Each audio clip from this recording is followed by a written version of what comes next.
thing that really stuck out to me is when you point out that, quote, experiencing a loss is how regular people refer to actual death. You know, you experience a loss in your family, like, and to you as an athlete, like losing in a sport is at that level of like death. Right. Like it's You a put your it's a life into it. it's a really powerful line in the book. You know. Yeah.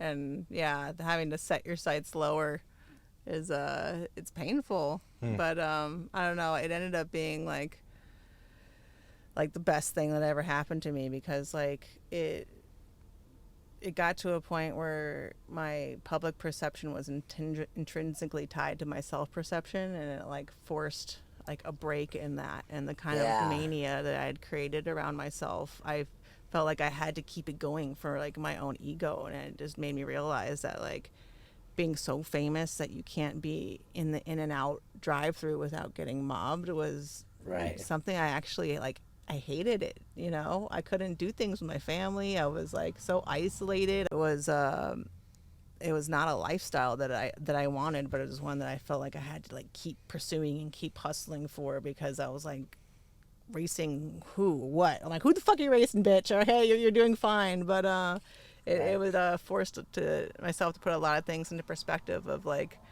what is it that actually makes you happy, instead of just trying to be as, you know, rich and famous and successful as possible because like that's what you feel like you're supposed to do.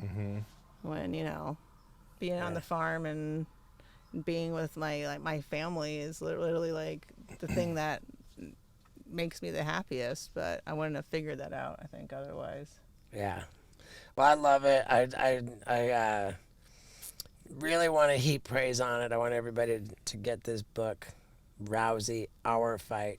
And I want to thank you, too, because I know how selective you are in the interviews that you do. You are the upper echelon. You're one of the few people that I don't hate at this point.